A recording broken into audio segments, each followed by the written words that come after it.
So, in criminology, our topic for discussion is the prison administration and reform.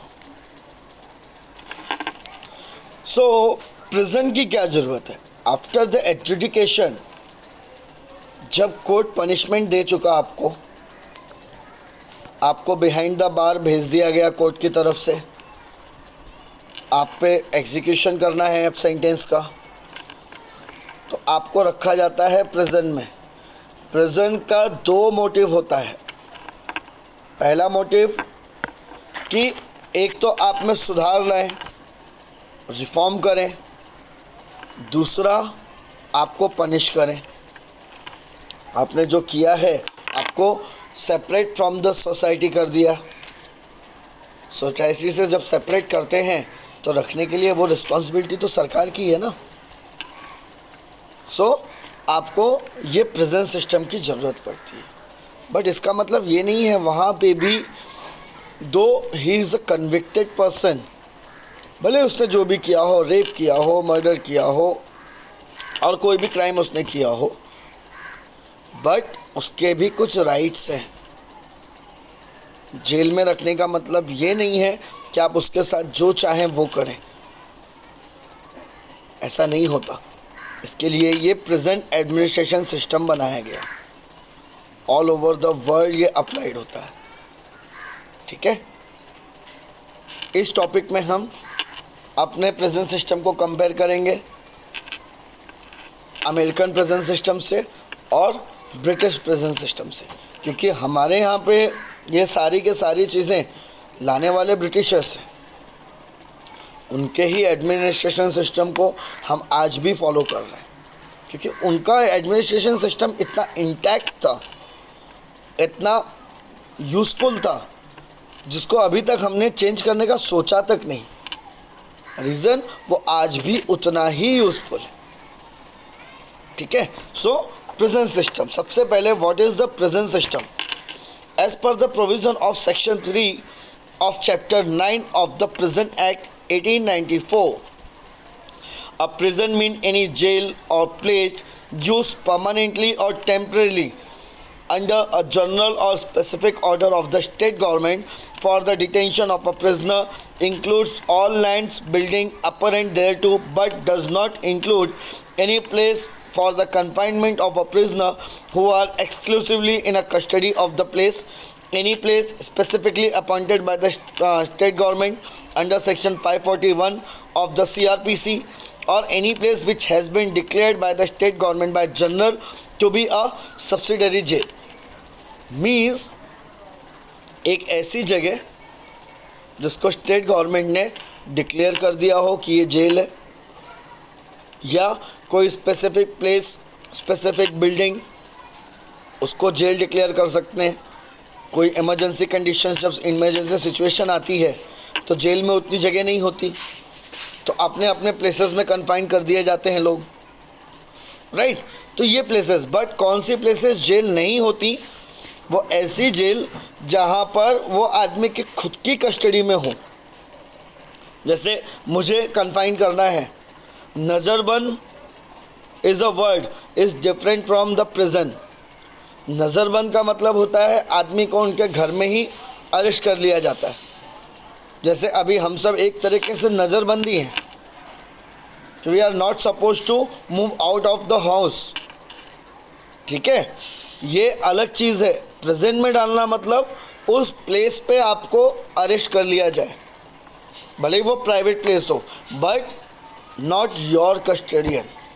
आपकी custody की वो place नहीं होनी चाहिए, तो वो प्रिजन कही जाएगी। या कोई और प्लेस जिसको प्रिजन नहीं डिक्लेयर किया जा सकता under section 541 of the code of criminal procedure, या फिर जनरल प्रोविज़न से या स्पेशल ऑर्डर से गवर्नमेंट ने उसको जेल डिक्लेयर करने से मना कर दिया हो, ऐसे प्लेसेस को जेल नहीं बोला जाता। उसके अलावा स्टेट गवर्नमेंट जिस प्लेस को चाहे उसको जेल डिक्लेयर कर सकती है। Okay, basic functions of a prison क्या है? That confinement and isolation to confine the prisoner and to isolate them from the society. But obviously आपने कोई crime किया है, as per the definition of crime, it is the crime, it is the act against the law made for the society. Means आपने ऐसा कोई act किया जो society के अगेंस्ट है. अगर सोसाइटी के अगेंस्ट ही है तो आपको उस सोसाइटी में रहने का कोई हक नहीं, आपको आइसोलेट कर दिया जाता है. और इसीलिए इम्प्रिजनमेंट और ये प्रिजन का सिस्टम आपके लिए बनाया. सेकंड, पिनेंस होना चाहिए. रेट्रिब्यूशन थ्योरी आपको क्या कहती है कि ऑफेंडर ने जो किया है वो पेन उसको भी फील होना चाहिए. सोसाइटी में एक मैसेज जाना चाहिए. रिग्रेस इम्प्रिजनमेंट है, कहाँ करेगा वो काम. ऐसा तो नहीं है कि एक्यूज़ को रिग्रेस इम्प्रिजनमेंट मिला लेकिन प्रिजन में ना करके उसको घर पे छोड़ दिया और बोला रोज़ आके 2 किलो पत्थर तोड़ो. ऐसा नहीं है. वो पनिशमेंट देने के लिए आपको जेल रखी गई है. डेटरेंस थ्योरी है, उसके लिए रखा गया है. प्रोटेक्शन ऑफ द ऑफेंडर के लिए रखा गया है कि अगर उस एक्यूज़ ने मिस्टर ए के फैमिली मेम्बर का मर्डर किया है और अगर उस एक्यूज़ को हम बाहर ऐसे ही खुला छोड़ दें तो देर आर चांसेस कि ए के फैमिली वाले उस बंदे को मार सकते हैं, उस एक्यूज़ को, उस ऑफेंडर को मार सकते हैं. तो for the protection of that offender is also necessary. इसके लिए प्रिजन है. और फाइनल है रिफॉर्मेशन, उनको सुधारना भी है. तो प्रिजन का 2 मेन ऑब्जेक्ट और मोटिव है. पहला टू पनिश द ऑफेंडर और दूसरा to reform the offender as well. सिर्फ पनिशमेंट नहीं, सिर्फ रिफॉर्मेशन नहीं, दोनों साइमल्टेनियसली प्रोसेस चलना चाहिए. That is the basic function of prison. अब उसके बाद हम आते हैं अमेरिकन प्रिजन सिस्टम. उसके बाद हम ब्रिटिश देखेंगे, फिर हम इंडियन पे आएंगे. ठीक है, क्योंकि अमेरिकन प्रिजन, अमेरिका का जो कॉन्स्टिट्यूशन है वो वर्ल्ड्स ओल्डेस्ट कॉन्स्टिट्यूशन माना जाता है. ठीक है, तो ह्यूमन राइट, कॉन्स्टिट्यूशनल राइट, ये सारे के सारे वहाँ पर हैं. इसके लिए हम अमेरिकन प्रिजन सिस्टम के बारे में पहले थोड़ी सी जानकारी ले लेते हैं. ठीक है. The human right was the commented that the American prisoners is punished twice, once by the court and then again by the prison authority. Human rights ने कमेंट किया था अमेरिकन प्रिजन पे कि 2 तरीके का पनिशमेंट अमेरिका में मिलता है. पहला कोर्ट ने दिया है और दूसरा प्रिजन अथॉरिटी देती है.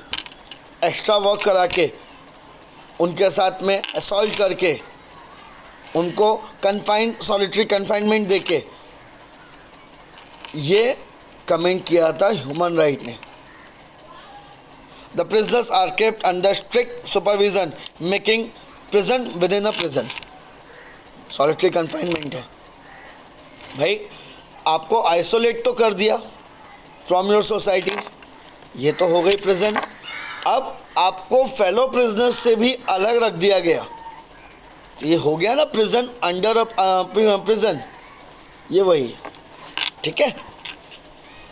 36 states have the maximum security and still aim to create super maximum security. This resulted in numerous human rights abuse and frequent violence of the United Nations standard minimum rule for the treatment of prisoners. But ये सारी की सारी चीज़ें violation of human right कही गई. Reason वही same चीज़ कि they violated the law, though they violated the rules and regulation of the society, though they are convicted by the court, but then too in that situation too the prisoners have also some human rights. और अगर आप ऐसा कोई barbaric action उनके साथ में करते हैं तो it amount to violation of the human right. ठीक है. उसके बाद हम आते हैं ब्रिटिश सिस्टम पे. ये तो हो गया अमेरिकन सिस्टम. ब्रिटिश सिस्टम क्यों इम्पॉर्टेंट है हमारे लिए? क्योंकि introduction of the prison act ये हमें ब्रिटिशर्स ने दिया था। हम एडमिनिस्ट्रेशन में आज भी जितने रूल्स एंड रेगुलेशन यूज़ करते हैं, most of the given by the britishers. ठीक है, ब्रिटिश सिस्टम क्या कहता है? The prisoners are kept in a prison according with the severity and gravity of the crime committed by them. Means कि British system आपको रखता है अलग अलग कैटेगरी में, कैटेगराइज करता है प्रिजनर्स को। ठीक है, मीन्स आपने जैसा क्राइम किया है उस कैटेगरी के आधार पर आपको रखा जाएगा। ये कहलाता है British system. Category A, prisoners are those who escape would be highly dangerous to the public and national security.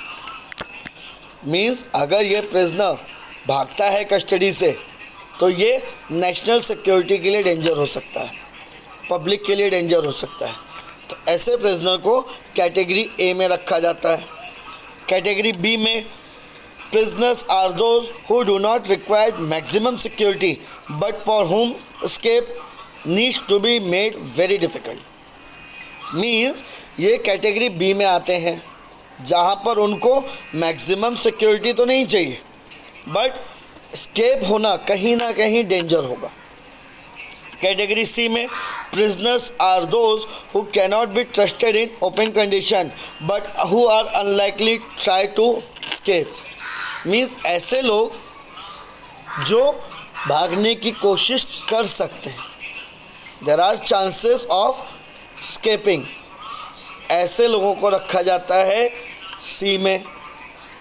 और category D, the prisoners who can be reasonably trusted not to try to escape and are given the privilege of open prison.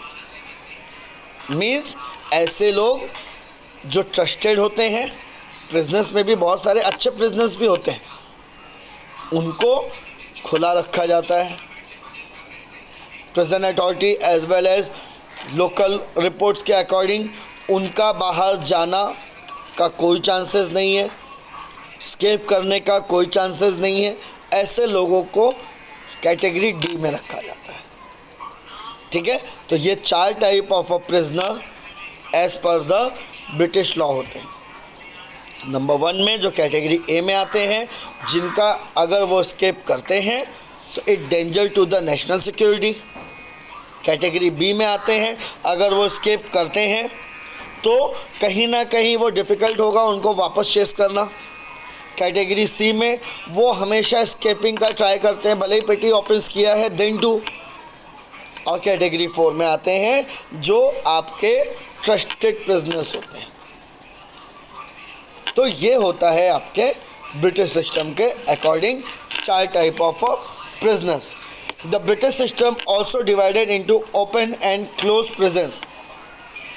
Category A to C are considered as a close prison, means उनको 4 दीवारी के अंदर ही रखा जाएगा।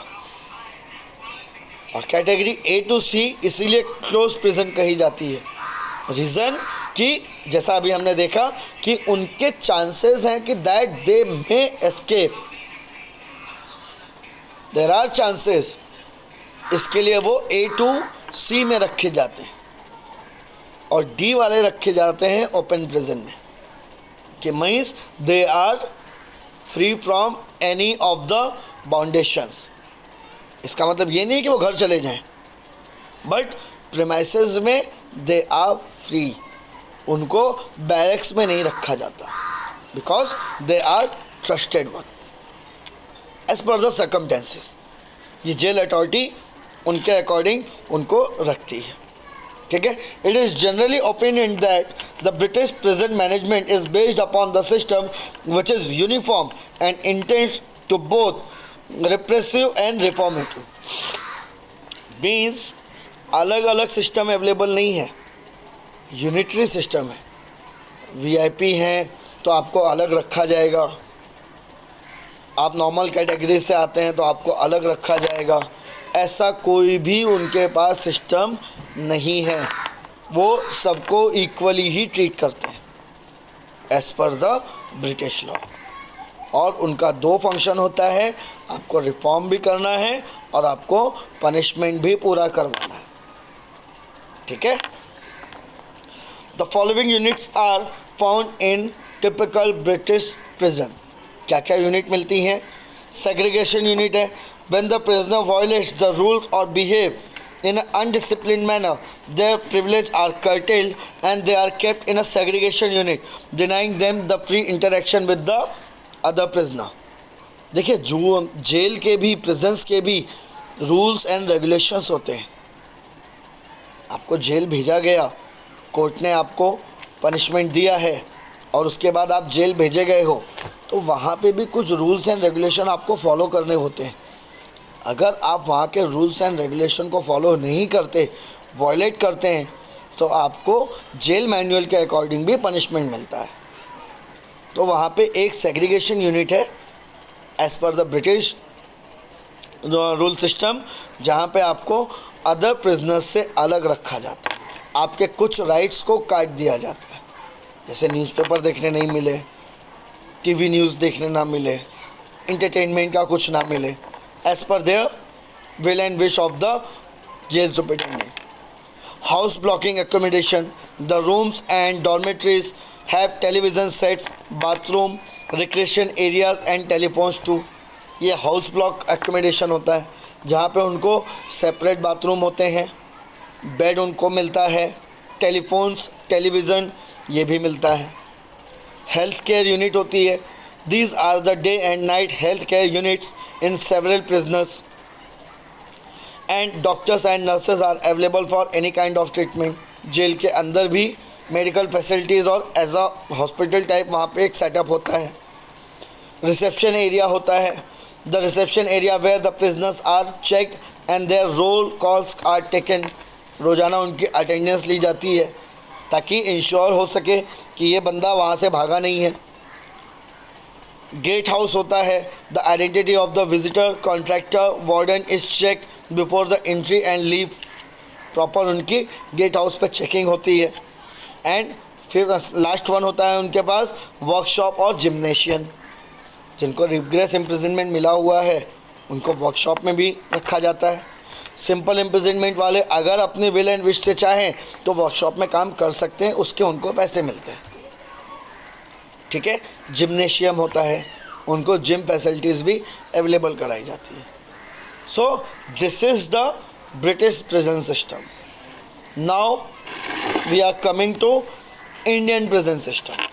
America का आपने देखा, human right ने वहाँ पे कमेंट किया है कि कोर्ट का पनिशमेंट तो मिल ही रहा है, साथ साथ में वहाँ पर उनके साथ ब्रुटलिटी की जाती है और प्रिजन अथॉरिटी उनको अलग पनिशमेंट दे रही है।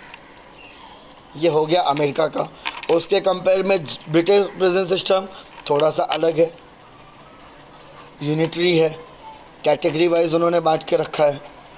अब हम आते हैं इंडियन प्रिजन सिस्टम में। The prison act 1894 was formulated when a need of the intervention in the Indian prisons was felt. यहाँ पे जब ब्रिटिश क्राउन ने राज करना शुरू किया तो यहाँ पे भी वायलेटर ऑफ द लॉ थे, रूल्स एंड रेगुलेशन वायलेट करने वाले लोग थे।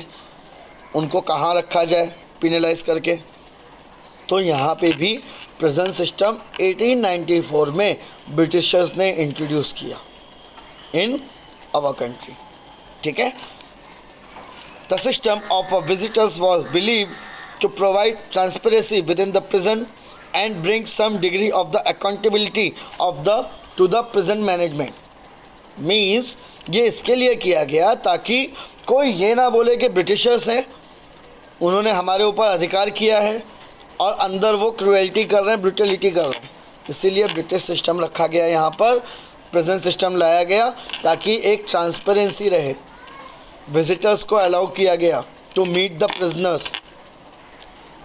प्रेस अथॉरिटी को अलाउ किया गया, एमिनेंट लॉ थिंकर्स को अलाउड किया गया to check the condition of the Indian prison.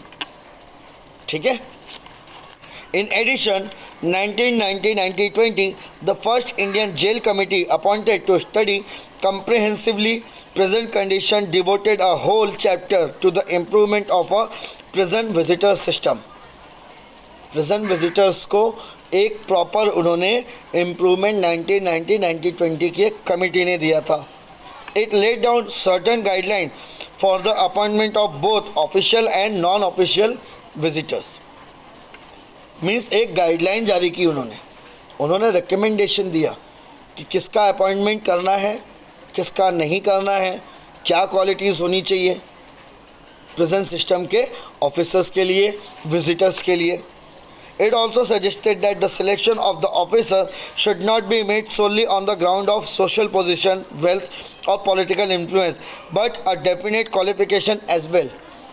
Means वो सोसाइटी में बहुत अच्छा है, वेल नोन है, या पॉलिटिकल कनेक्टेड बंदा है तो उसको ये जेल विजिटर्स के लिए अलाउड कर दो. नहीं, कुछ क्वालिफिकेशन भी होनी चाहिए. वो उस बात को समझ तो पाए, उस कंडीशन को तो समझ पाए. प्रिजनर्स ने बोल दिया सर हमारे साथ में हमें इतना सारा काम कराने दिया जा रहा है, और वो विजिटर बोले no this is the violation of human right. ऐसा नहीं होगा क्योंकि रेगुलर इम्प्रिजनमेंट भी मिला हुआ है. तो उतनी उसको क्वालिफिकेशन भी होनी चाहिए कि इन चीज़ों को वो समझ भी पाए. ठीक है. Moreover, the committee noted the value of a prison visitors being impartial and independent in India, that the exercise of a non-official visitor is specifically valuable in supporting a training ground where the member of a public can obtain insight into jail problem and learn to take interest in prison and prisoners. Common public को जो भी ये present visitor बनना चाहते थे उनको training provide की गई, इम्पार्शियल चीज़ें उनको दी गई, मेथड इम्पार्शियल रखा गया ताकि वो जाकर चेक कर सकें प्रिजन के अंदर क्या प्रॉब्लम है, प्रिजनर्स को क्या प्रॉब्लम है, ये बाहर आके सोसाइटी में बता सकें. तो मेक अ इम्पार्शियल एडमिनिस्ट्रेशन. ठीक है. अब आते हैं एडमिनिस्ट्रेटिव ऑर्गेनाइजेशन ऑफ प्रिजनर. तो prison structure and prison management. There are 3 types of prisons in India. 3 तरीके के प्रिजन्स हमको मिलते हैं. कौन से 3 होते हैं वो? मैक्सिमम सिक्योरिटी प्रिजन, जहाँ पे हाईली सिक्योरिटी होती है, मैक्सिमम सिक्योरिटी. सेकेंड होती है मीडियम सिक्योरिटी प्रिजन, और थर्ड होती है मिनिमम सिक्योरिटी प्रिजन. हमारे इंडिया में ये 3 तरह की प्रिजन्स बनाई गई हैं. ठीक है. मैक्सिमम सिक्योरिटी, मीडियम सिक्योरिटी और मिनिमम सिक्योरिटी. अब ये क्या है? The maximum security prison have central jail, district jail, sub jail और स्पेशल जेल. सेंट्रल जेल्स आपने देखी हैं, ये कलेक्टिव इंस्टीट्यूशन होती हैं. Approximately 1 to 6 central jail in every state होती हैं. आपके थाने में भी आपने देखी हैं. थाने जेल है हमारे पास, तलोजा जेल है, हमारे पास कल्याण आधारवाड़ी जेल है. मुंबई में अगर आप बात करें आपके पास ऑथर रोड जेल है. आसपास की लोकेलिटी में नासिक जेल है, यरवड़ा जेल है. तो ये सारे के सारे डिपेंड करता है कि कितनी जेल आपको चाहिए, और ये स्टेट गवर्नमेंट पे डिपेंड होता है. It's a discretionary power of a state कि उनको जितनी ज़रूरत पड़ेगी उतनी जेल वो यहाँ पर बना सकते हैं. ओके. उनको हम बोलते हैं central jail. District jail functions as a punitive institution. District jail functions for the offender imprisonment for 3 to 6 months. 3 महीने से 6 महीने की सज़ा मिली हुई है आपको, तो आपको डिस्ट्रिक्ट जेल में रखा जाता है. ओके. सब जेल, जिनको 3 महीने से कम की सज़ा होती है वो सब जेल में रखे जाते हैं. और स्पेशल जेल जुवेनाइल के लिए, फीमेल के लिए या पॉलिटिकल प्रिजनर्स के लिए. जुवेनाइल जेल आपने देखी है भिवंडी के पास है, चेंबूर में है. फीमेल के लिए अलग जेल है, आधारवाड़ी, कल्याण, चेंबूर. तो ये सारे के सारे कैटेगरीज़ हैं जेल की. और इसको हम मैक्सिमम सिक्योरिटी प्रिजन बोलते हैं, ठीक है। मीडियम में क्या आता है, there are known as model jail, इनको हम कहते हैं मीडियम सिक्योरिटी प्रिजन, ये मॉडल जेल भी कही जाती हैं। 2 of such model jail in India established in Lucknow and Ajmer now have been converted into central jail. Lucknow jail और अजमेर जेल ये मॉडर्न जेल कही जाती थी। मॉडर्न नहीं है, MODEL, मॉडल जेल, आदर्श जेल जिसको कही जाती थी, जहाँ पर थोड़ी सी कंडीशन बेटर मिलती थी as compare to the jail created by the British, the jail created by the Indian government. थोड़ा मॉडल जेल में आपको बेटर फैसिलिटीज़ मिलती हैं, थोड़े रूम साफ़ होते हैं, थोड़ी फैसिलिटीज़ प्रोवाइड मिलती हैं, जिम्नेशियम वगैरह मिल जाता है, वर्कआउट करने के लिए वर्कशॉप वगैरह थोड़ी अच्छी होती हैं। Means the condition of a prison as well as the barracks are as compare to the normal jail are in better condition, ये कहलाती है नॉर्मल जेल। ओके, उसके बाद आते हैं मिनिमम सिक्योरिटी जेल, इसको हम कहते हैं ओपन जेल। ये आपको पूना में मिलती है, राजगुरु नगर से आगे जाने पर। यहाँ पर प्रिजनर्स आपको प्रेमाइसेस में घूमते हुए मिल जाएंगे। ओपन जेल का concept are same as the concept of category D of the British prison system. Open prison में वो कैदी रखे जाते हैं जो ट्रस्टवर्दी होते हैं, गवर्नमेंट को भरोसा है कि ये यहाँ से एस्केप नहीं करेंगे, ऐसे लोगों को ओपन प्रिजन में रखा जाता है। ओके, और इससे थोड़ा सा बर्डन भी कम होता है गवर्नमेंट के ऊपर सिक्योरिटी पे। उसके बाद हम आते हैं juvenile jail. Juveniles offender are those delinquent who have committed a crimes at young age, means before completion of 16 years। अगर बच्चे ने कोई क्राइम किया है after 12 years up to 16 years, ऐसे ऑफेंडर को हम बोलते हैं जुवेनाइल डेलिंक्वेंट। ऑफेंडर नहीं बोला जाता उसको, juvenile delinquent, that the person that the child or the young age teenager who violated the law, उसको हम बोलते हैं जुवेनाइल डेलिंक्वेंट, ठीक है। In India juvenile justice act 1986 was enacted to take care of the young one, protecting them against the harsh treatment and rehabilitating them। means भले उसने कोई crime किया है बट माना ये जाता है कि उसके पास उतनी नॉलेज नहीं थी तो उसको इतना हार्श पनिशमेंट ना दिया जाए, इसके लिए उसको सुधारने की कोशिश की जाती है। उसको इसीलिए भले ही उसके मूवमेंट को रिस्ट्रिक्ट किया जाता है बट उसके ऊपर उतनी हार्श चीज़ें नहीं होती जितनी कि आपके नॉर्मल प्रिजन में होती हैं, इसके लिए उनको जुवेनाइल में रखा जाता है, ठीक है। उनकी अलग प्रिजन होती है, ठीक है, ठीक है। तो अब आता है the juvenile justice care and protection act 2000 term juvenile as a person who has not completed 16 years, ठीक है। Juvenile delinquent is a society increasing due to the following reason. किस वजह से जुवेनाइल के क्राइम बढ़ते जा रहे हैं, ये रीजंस यहाँ पे दिए हुए हैं। The ever increasing desire to live luxurious life, बच्चे बहुत जल्दी अट्रैक्ट होते हैं इन चीज़ों पर। एक अच्छा सा मोबाइल है उनको भी चाहिए, अच्छे अच्छे कपड़े हैं, एक्सपेंसिव बाइक्स हैं, और वो उनको अगर अवेलेबल नहीं होता तो वो ये रास्ते यूज़ करते हैं चोरी के और इलीगल मीन्स के, to fulfil their desire of luxurious life, to impress others. दूसरों को देखकर उनको जल्दी इम्प्रेशन में आते हैं और दूसरों को उनको इम्प्रेस भी करना होता है।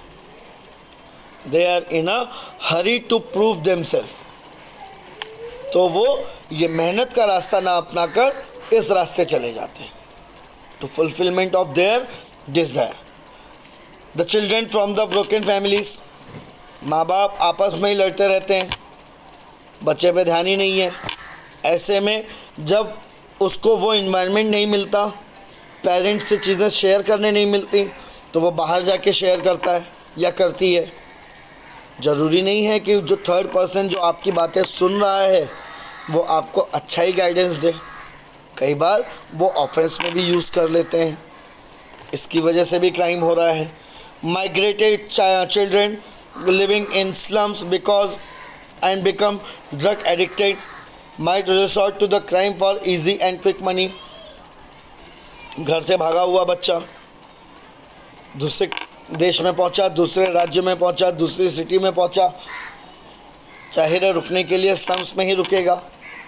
वहाँ पे उसको ड्रग्स की आदत बहुत इजीली लगती है, और ड्रग्स की आदत इसके लिए लगाई जाती है कि अब आगे अगर आपको ख़रीदना है तो पैसे लाओ, और उस डिज़ायर को फुलफ़िल करने के लिए, उस ड्रग्स को ख़रीदने के लिए पैसे चाहिए, और उस पैसे के लिए वो ईज़िली क्राइम की तरफ अट्रैक्ट हो जाता है।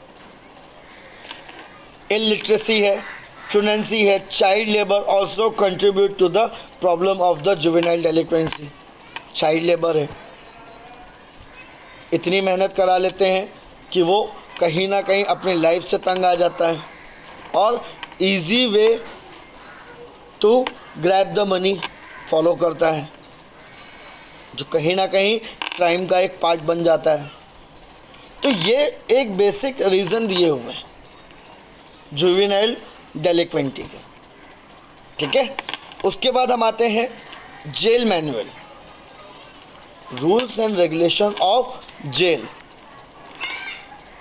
A jail manual is a document explicitly enumerating the restriction laid down on a prisoners and the terms of the communication between the prisoners and society.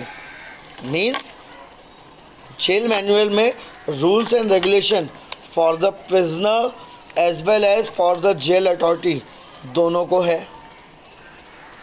अपनी सोसाइटी से वो कैसे कनेक्ट रहें वो दिया हुआ है, अपनी फैमिली मेम्बर से कैसे वो मिल पाएँ वो रूल्स एंड रेगुलेशंस हैं, कैसे वो काम करेगा वो दिया हुआ है, वर्कशॉप में कितना काम करने पर कितने पैसे मिलेंगे वो रूल्स एंड रेगुलेशन है, फूड मैनुअल क्या है, न्यूट्रिशन लेवल क्या होना चाहिए।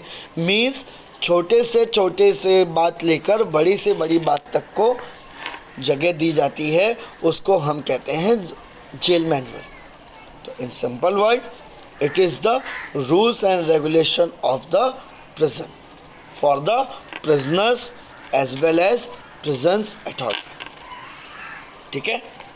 सो ये इसके लिए है क्योंकि अगर कोडिफाइड लॉ अवेलेबल रहेगा तो ह्यूमन राइट का वायोलेशन नहीं होगा। जेल अथॉरिटी के क्या क्या एक्शंस हैं, अगर वो जेल मैनुअल के अकॉर्डिंग होंगे तो आप इसको वायोलेशन ऑफ ह्यूमन राइट नहीं बोल सकते। लाइक सॉलिटरी कन्फाइनमेंट, ये जेल मैनुअल में भी आता है, इंडियन पिनल कोड में भी आता है, टाइप्स ऑफ पनिशमेंट में, ठीक है। तो जेल मैनुअल के अकॉर्डिंग अगर आपको सॉलिटरी कन्फाइनमेंट किया है तो वो वायोलेशन ऑफ ह्यूमन राइट नहीं कहलाएगा, इसीलिए जेल मैनुअल का यूज़ रखा गया कि आपको क्या क्या पावर्स मिल सकते हैं, क्या क्या बीइंग एज अ प्रिजनर्स भी आपके पास राइट्स अवेलेबल, इसीलिए जेल मैनुअल दिया गया। जेल मैनुअल में आपको जेल अथॉरिटी, जेल ऑफिसर्स, इन सब के बारे में लिखा रहता है, ठीक है। वार्डन्स के बारे में होगा, जेल सुपरिटेंडेंट के बारे में होगा। Jail superintendent is a jailer, head of the jail. उसके ऊपर आता है डिप्टी इंस्पेक्टर जनरल जो डीआईजी ऑफ द जेल होता है, और उसके ऊपर आता है आईजी ऑफ द जेल। ये स्टेट में एक ही होता है, आईजी ऑफ द जेल, ठीक है। उसको हम कहते हैं inspector general of a prison, ठीक है।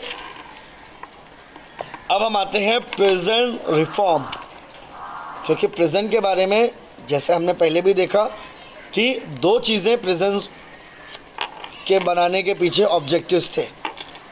पहला ऑब्जेक्टिव था टू पनिश द ऑफेंडर, और दूसरा ऑब्जेक्टिव था टू रिफॉर्म देम। सिर्फ पनिशमेंट करने से काम नहीं चलेगा, उसकी उस सोच को भी बदलना पड़ेगा। ठीक है, जो किया है उसके लिए पनिशमेंट, आगे ना करे इसके लिए रिफॉर्मेशन। वरना कोई मतलब नहीं है पनिशमेंट देके, अगर वो सुधरना ही नहीं चाहता तो पनिशमेंट का कोई मीनिंग नहीं बनता।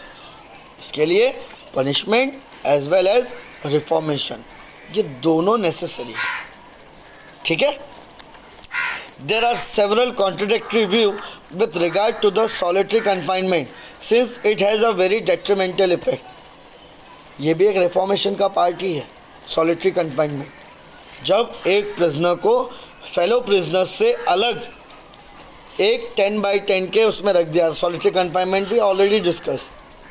ठीक है, जब भी कोई प्रिजनर जेल मैनुअल नहीं मानता, वॉयलेट करता है, वॉयलेंट नेचर करता है, ऐसे उसमें उसको सॉलिटरी कन्फाइन कर दिया जाता है।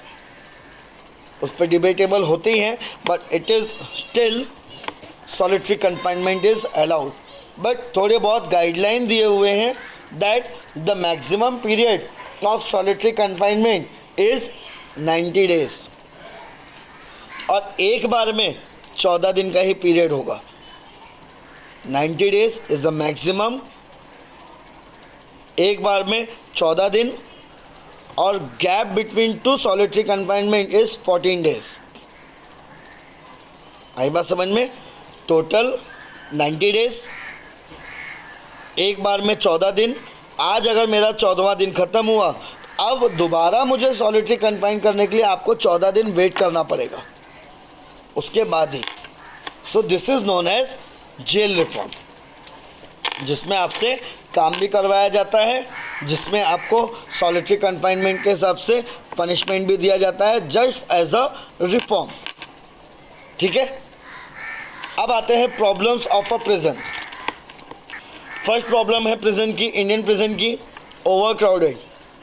जितनी कैपेसिटी है उससे ज़्यादा प्रिजनर्स हैं हमारे पास, और जब ओवर क्राउडेड होगा तो आपको पता है, आपने लोकल ट्रेन वगैरह में सफ़र किया है, जब ओवर क्राउडेड होती है तो आपकी क्या हाल होती है? वही हालत प्रिजन की है कि this is the common problem in Indian jail. The reason for same can be attributed to the factor of weak administration, corruption, slow working pace, delayed justice, overburden judiciary. Under trial आप normal आपने देखा है, एक criminal trial चलते चलते कम से कम 6-7 साल लग जाते हैं। अगर उस आदमी की बेल नहीं हुई, he is under trial prisoner, तो ये ओवर क्राउड ही हुआ। एडमिनिस्ट्रेशन का फेलियर है, लॉ एंड ऑर्डर प्रॉपर नहीं रख पा रहे हैं, उसकी वजह से वॉलेशन ऑफ क्राइम होता है, कोर्ट उनको उठा के जेल भेज देती है, तो ये ओवर क्राउड है। इसकी वजह से, क्योंकि जहाँ पर 10 आदमी की जगह हो, 10 आदमी का खाना पीना अवेलेबल हो, वहाँ पे आप 15 आदमी भर देंगे तो वो क्वालिटी उतनी मेंटेन नहीं रह पाती। So over crowded prison and under trial prisoner is the main problem. इसकी वजह से उनकी क्वालिटी उतनी प्रॉपर नहीं हो पाती, प्रिजन लेबर कराया जाता है। With the increase crime rate, the jails are overcrowded to provide basic necessities like food, clothing and shelter, medicine to the such unproductive people at the cost of taxpayer। भाई ये सारे के सारे ऐसे लोग हैं जिन्होंने लॉ को वायलेट किया, जो सोसाइटी के रूल्स एंड रेगुलेशन नहीं मानते, बट इनको मेंटेन किया जाता है उन लोगों से जो लॉ अबाइडिंग सिटीज़न है, जो टाइमली टैक्स पे कर रहे हैं। तो ये भी एक प्रॉब्लम है। इसकी वजह से उनको और सारी चीज़ें झेलनी पड़ जाती हैं। The proper training is given to the prisoner on the basis of their inclination and their past experience। इस इकोनॉमिकली कंडीशन को रोकने के लिए प्रिजन लेबर इंट्रोड्यूस किया गया। अगर जेल में रह भी रहे हो तो आपसे काम करवाया जाएगा, आपसे जो भी आप जिस फील्ड के एक्सपर्ट हैं, आप प्लम्बर हैं, आप इंटीरियर डिज़ाइन का कोई काम करते हैं, आप कंप्यूटर मैकेनिक्स हैं, ऐसे कारपेंटर हैं, आप ऐसा कोई काम जो आपको स्किलफुल तरीके से आता होगा तो आपको वही काम दिया जाता है, जिससे आप एक प्रोडक्टिवनेस चालू करें।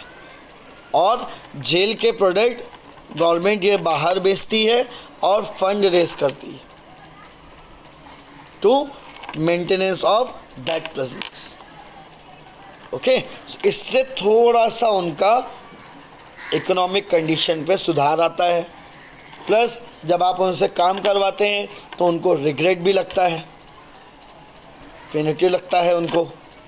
प्लस हार्ड वर्किंग से पैसे कैसे कमाए जाते हैं, ये एक सेल्फ सेटिस्फैक्शन भी आता है। तो पनिशमेंट के साथ साथ रिफॉर्मेशन भी हो रहा है, इसीलिए जेल प्रिजन का वो किया गया, लेबर का आपको प्रिजन लेबर दिया गया कि आपको जब बाहर छोड़ा जाएगा तो आपको पैसे भी दिए जाते हैं जो जेल में आप कमा के रखते हैं, जिससे बाहर जाके आप नई लाइफ शुरू करें तो लैक ऑफ मनी की वजह से आप वापस कोई क्राइम ना कर दें। ठीक है, तो आपको वेजेस भी दिए जाते हैं और जब आप बाहर निकलते हैं तो आप उन पैसों का यूज़ करते हैं। सो ये कहीं ना कहीं आपके रिफॉर्मेशन के काम भी आता है। ठीक है, so this is the prison system. आज के लिए हम यहाँ रोकेंगे। Will discuss the other that open prison system on very next lecture. ठीक है, आज के लिए this is the jail prison और jail system in India. Will stop here.